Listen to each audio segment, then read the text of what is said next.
paz do Senhor.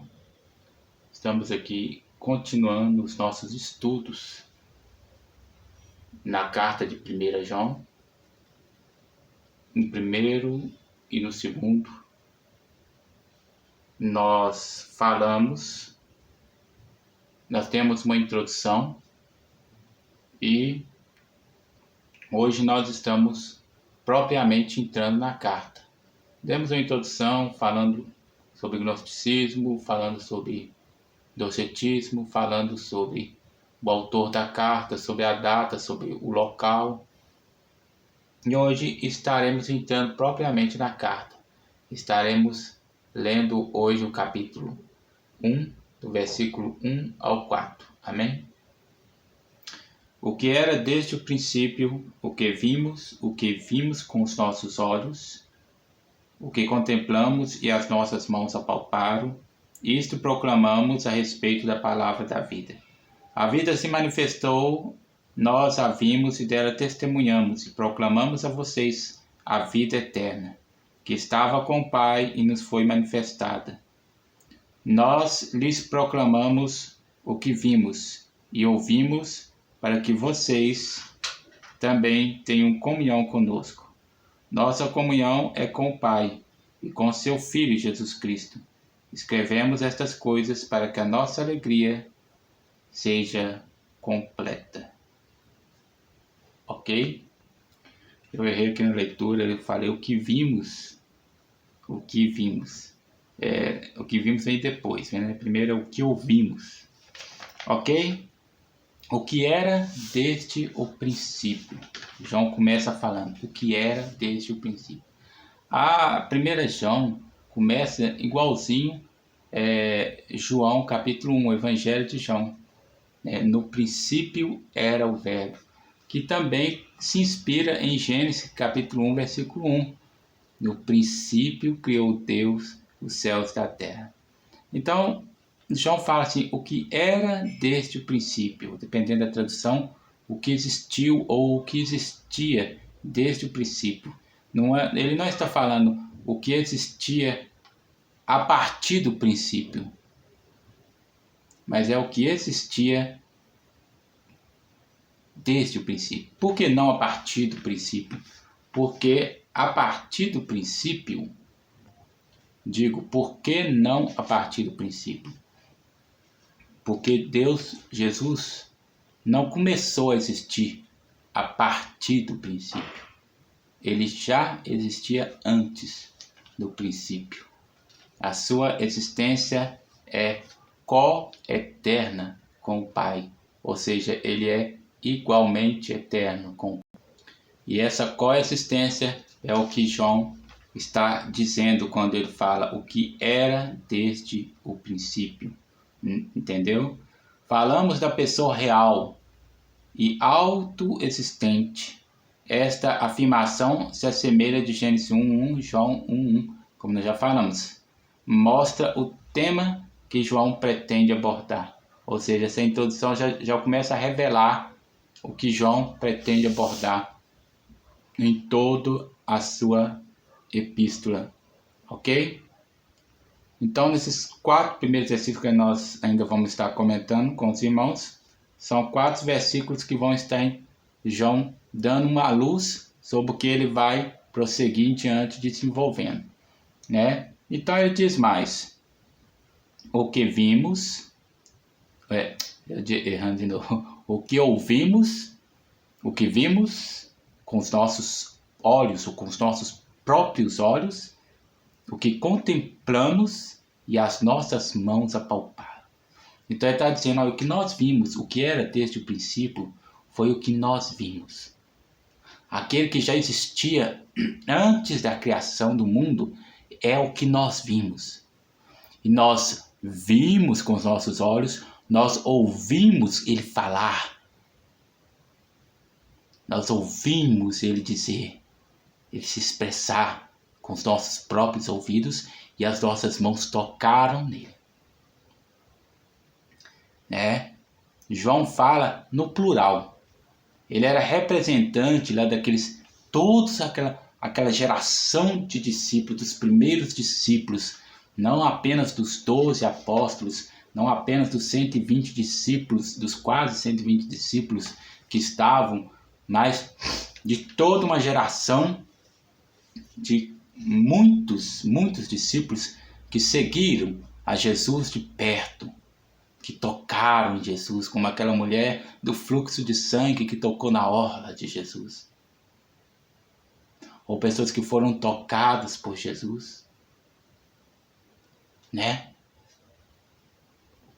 Como aquele cego que Jesus fez lodo e pôs nos seus olhos e ele voltou a enxergar. E pessoas que apenas ouviram Jesus falar e com a voz poderosa de Jesus, eles foram curados, né? Assim como aquele paralítico estava lá no tanque de Betesda e Jesus falou: levanta, toma o teu leito e vai para a tua casa. Então nós podemos ver aí que havia uma geração de pessoas que viram verdadeiramente a Jesus e que a presença e a realidade de Jesus era incontestável para eles. No entanto, João estava vivendo na terceira geração de cristãos, né? Ele pegou a primeira geração, ele era bem novo quando Jesus o conheceu, e ele, né, pegou a segunda geração, que é a geração daqueles que aceitaram Jesus com a pregação dos apóstolos. Depois ele pegou a terceira geração, que é a geração que já foi filha dos discípulos dos apóstolos. João já estava bem avançado em idade, já nos seus últimos anos, antes de ser levado para a ilha de Patmos, onde ele ficou os seus últimos dias.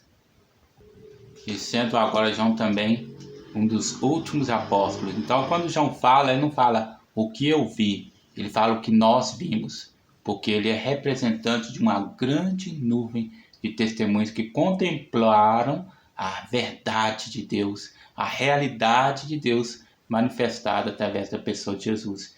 Ele não fala do que outros viram, né? Ele era uma testemunha ocular. Ele havia visto e tocado no Mestre, estava presente na transfiguração. João estava presente no dia em que aconteceu a transfiguração. E Pedro, Tiago e João, né, aquele grupinho, né, Jesus chamou os dois e foram juntos a um monte. E chegou lá, ele se transfigurou, aí apareceu Elias, aí apareceu Moisés, e eles conversaram com Jesus. Depois apareceu a voz de Deus dizendo: este é o meu filho, né, amado, a ele escutai, né? Aquele acontecimento em Mateus capítulo 17, do versículo 1 ao 7, que os irmãos podem estar lendo, ok? João estava presente, né? Ele viu o sofrimento, a morte de Jesus, né? João capítulo 19, 25 e 26, e o viu ressuscitado, né? O João, como os demais discípulos, viu Jesus ressuscitado, comendo peixe e pegou também um favo de mel lá, um mel que eles apresentaram na presença de todos.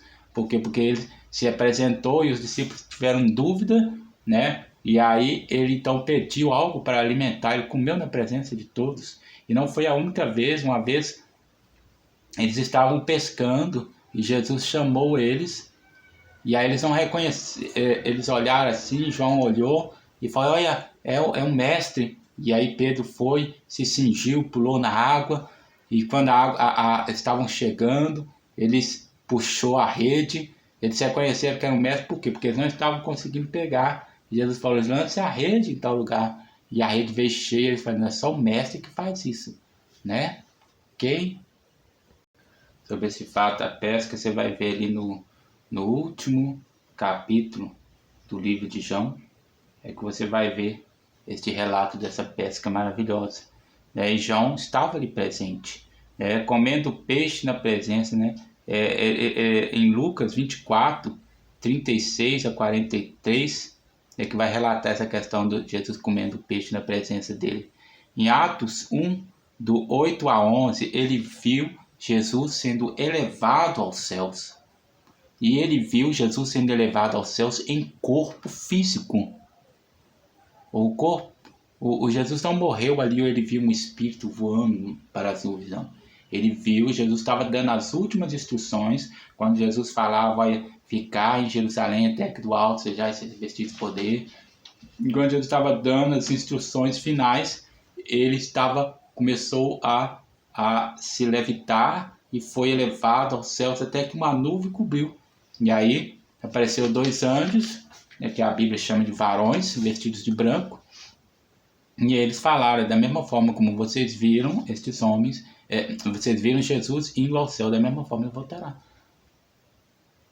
Então, João mostra que ele é uma testemunha ocular. Ele confronta o docetismo, que dizia que Jesus não estava em corpo físico, ou que dizia que Jesus é um e o Cristo é outro. O Cristo era um espírito divino que se apoderou de Jesus, quando na verdade Jesus era uma pessoa e o espírito é outro. Então eles fazem essa confusão. Nós já explicamos isso nas nossas outros vídeos e áudio, né, que eu gravei sobre essa questão. Então eles negam que Jesus foi encarnado. E João professa e afirma em sua epístola que Jesus foi encarnado e que ele é, assim como os demais discípulos, uma testemunha ocular. Isto proclamamos a respeito da palavra da vida, assim como em João 1, Jesus é identificado com o Logos, né? No princípio era o verbo, né? A palavra. Não apenas uma palavra, mas uma palavra que produz efeitos fortes, porque é uma palavra que traz vida, que traz realizações, né? Identificado com o verbo da vida, ou seja, é uma palavra que produz vida, né? Ou seja, é a palavra que traz vida, como ele mesmo disse de si mesmo: eu vim para que tenham vida e a tenham com fartura, ou a tenham com abundância, ou a tenham de forma plena. Por quê? Porque a vida que Jesus traz não é algo mero, mas é algo completo. É vida em todos os sentidos, no sentido literal, no sentido abstrato, no sentido espiritual, moral, a vida de melhor qualidade. Por isso é uma vida plena. Aí vai para o versículo 2. A vida se manifestou. Se antes no versículo 1, vida era aquilo que o verbo operava, que Jesus traz, né? A palavra da vida, né? A palavra que opera a vida. Agora, vida faz parte de sua própria identidade. Agora, Jesus é a vida, né? Como um nome, né? Ou seja, não só como um nome, mas como a essência do que Jesus é. Então, vida, antes ele era a palavra, no versículo 1, o João identificou ele como a palavra que opera a vida, como Logos que traz vida. Mas agora, Jesus, no versículo 2, é identificado como a própria vida. Porque Jesus, ele é vida em sua essência, né? Ok? Ele não só opera a vida, como ele é a vida. Então, aí de João, a vida se manifestou. Esta ideia também é apresentada em João 1 ao versículo 18, né? João 1, do versículo 1 ao versículo 18, onde o verbo de Deus se fez carne e habitou entre nós. Ou seja, ele revelou de forma visível, de forma tangível, a sua presença, como o próprio nome diz, Emanuel, Deus conosco. Amém? Glória a Deus. Nós a vimos e dela damos testemunho. A resposta de João é um confrontamento ao docetismo, como eu já adiantei, que negava a encarnação de Jesus, né? Como nós já dissemos, vamos repetir mais um pouco. Então, o docetismo defendia 2 ideias. O docetismo ele defendia de forma extrema, quando era um docetismo extremo, defendia que Jesus não era humano sob qualquer aspecto, mas ele era apenas algo que parecia humano, como a teofania, que quando os anjos apareciam e a gente se olhava, eram pessoas que se podia tocar, no entanto, na verdade, era uma materialização de algo espiritual, ou seja, não era algo verdadeiramente material, né? É a teofania meramente estendida. Enquanto o docetismo moderado, uma outra forma de docetismo, considerava Jesus o filho natural de Maria e José, ou seja, ele era filho carnal de José e Maria, não filho por uma concepção virginal, conforme é defendido nos evangelhos. Então você já vê uma heresia aí, né? Porque a palavra de Deus diz que Jesus nasceu pelo Espírito Santo, né? É algo espiritual, não um nascimento de forma normal, como no ato sexual. Então ele diz que o docetismo moderado considera Jesus o filho natural de José e Maria, sobre o qual Cristo veio no momento do batismo. Ambas as formas da heresia foram atacadas por João na sua primeira epístola. Ok? Prosseguindo. Porque, na verdade, ambas as cartas, ambas as formas desta heresia atacam a encarnação de Jesus, né? Mas o próprio Jesus sabia destas coisas que viriam para assombrar o cristianismo. Visto, ele disse em Atos 1:8, e ser-me-eis testemunhas, ou seja, vocês é que vão provar, vocês é que vão mostrar para o mundo quem eu sou. Vocês é que vão ser as minhas testemunhas diante de todos aqueles que negarem. Vocês é que vão ser testemunhas, né? João morreu, os apóstolos morreram. Hoje nós somos chamados a sermos testemunhas. Por isso é necessário que nós tenhamos um relacionamento real com o Senhor, um relacionamento verdadeiro com o Senhor, para que nós possamos conhecê-lo assim como João o conheceu. É claro que hoje em dia você não vai ver Jesus encarnado. Lá na glória nós o veremos como ele é. Mas hoje em dia a gente não vê. E então muito é uma questão de fé. Mas o nosso relacionamento com o Senhor torna essa questão de fé algo mais materializável, algo mais tangível. Porque isso leva-nos a uma experiência real e madura com o Senhor, né? Isso é uma questão de nós entrarmos num relacionamento real, uma caminhada real. E nós vamos dizer isso quando nós estivermos aprofundando mais à frente dentro da carta de João, quando fala sobre aquele que anda na luz, quando fala sobre aquele que ama, sobre aquele que está sobre estar em comunhão com os irmãos. Ok? Vamos lá. Jesus diz também em João 17, 23, 24, né? Que foi enviado pelo Pai, ele foi enviado pelo Pai, e não é uma farsa, né? Vamos lá, ler João 17, 23, 24, versículo 23, eu estou unido com eles, e tu estás unido comigo, para que eles sejam completamente unidos, a fim de que o mundo saiba que me enviaste, e que amas os meus seguidores, como também me amas. Pai, quero que onde eu estiver, aqueles que me deste estejam comigo, a fim de que vejam a minha natureza divina, que tu me deste, pois me amaste antes da criação do mundo. Ou, em outra tradução, a fim de conhecer a glória que tu me deste, porque me amaste antes da fundação do mundo. Então, ou seja, aqui Jesus está falando para que o mundo possa me conhecer através deles, para que o mundo saiba que me enviastes, né? Para que o mundo saiba, ou seja, nós, no nosso relacionamento com Cristo, no nosso relacionamento com Deus, num relacionamento real, nós mostramos para o mundo, através desse relacionamento real com Deus, né? E com o próximo, com os nossos irmãos, né? Amando uns aos outros, isso manifesta, através disso, né? Nós revelamos, nós nos tornamos, como ele diz em Atos, né? 1:8, testemunhas do Senhor. Vida eterna. Não se trata, né? Vai dizer sobre vida eterna, ainda no versículo 2. Não se trata da vida efêmera, passageira, passada, que passa, não é fácil, mas da eterna, plena, e um estado eterno e pleno de comunhão, mas de um estado eterno e pleno de comunhão.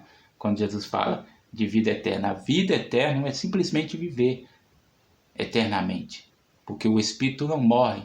Quem está no inferno, nesse sentido, está vivo, mas se fala de comunhão eterna e completa. Por isso, quando Jesus fala de vida, ele fala que nos dá a vida completa, né? Ele disse para que tenham vida e a tenham com abundância, ou a tenham de forma plena, plenamente. Então a vida que o Senhor quer nos dar é uma vida completa, uma vida em comunhão com Ele, uma vida plena e completa em todos os aspectos. Estava com o Pai. Não só revela independência, como comunhão e identificação com o Pai. Independência no sentido de não ser um ser criado pelo Pai, né? Embora ele está com o Pai num relacionamento, numa cumplicidade, né?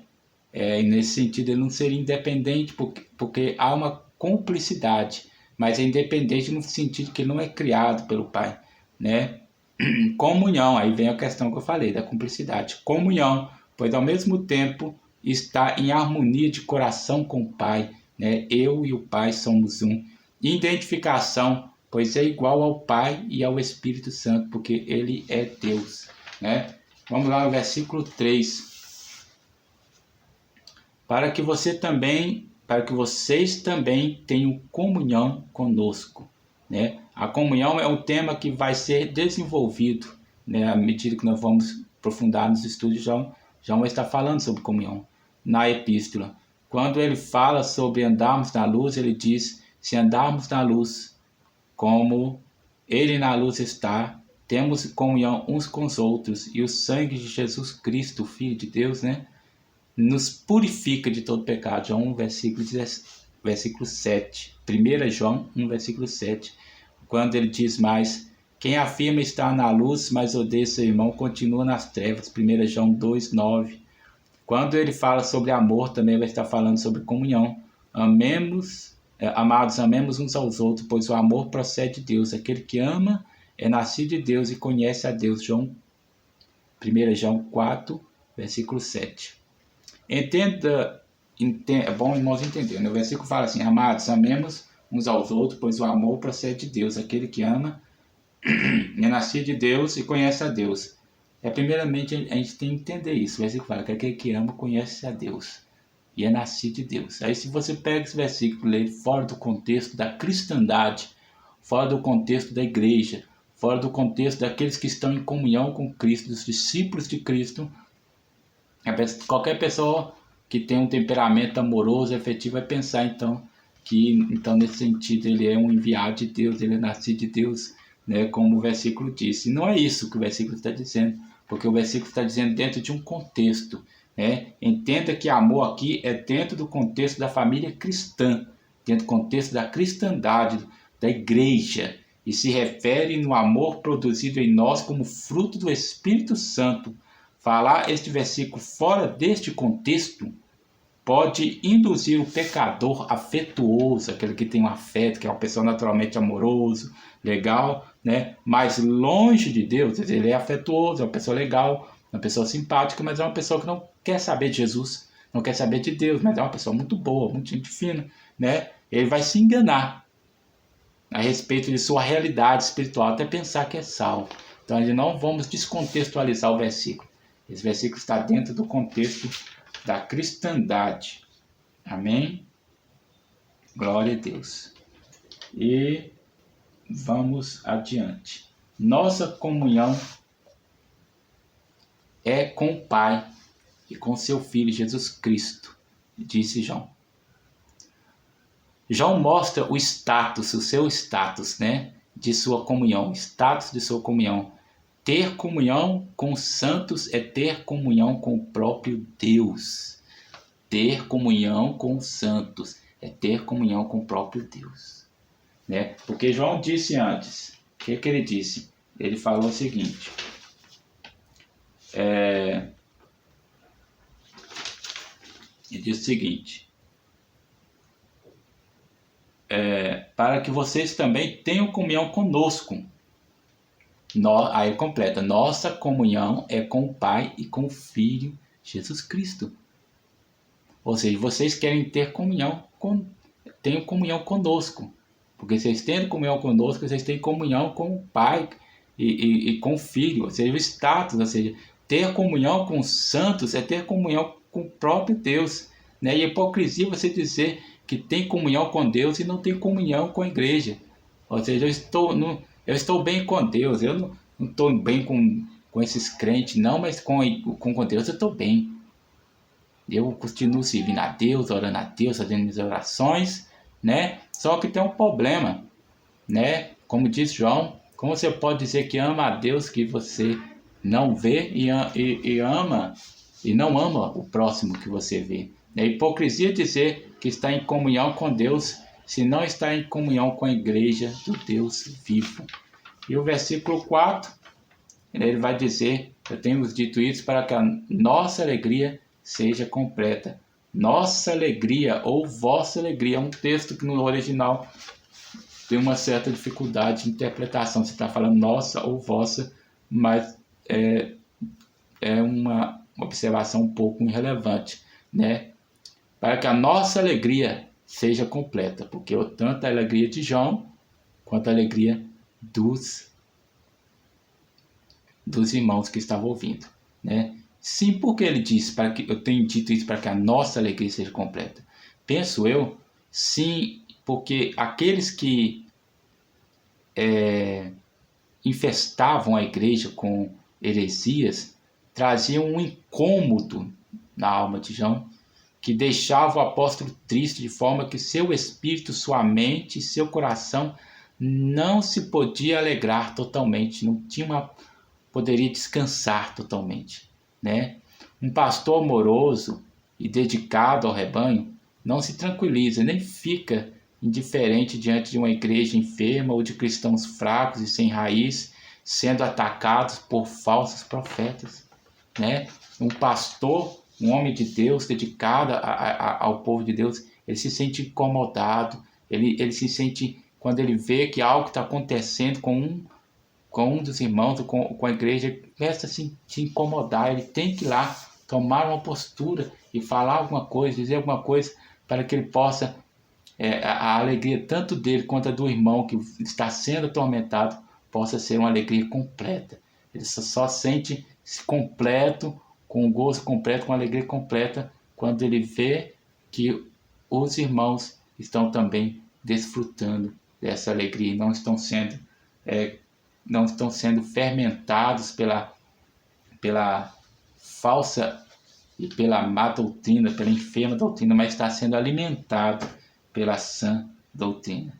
Amém? Depois nós prosseguiremos mais. Fiquem com Deus. A paz do Senhor.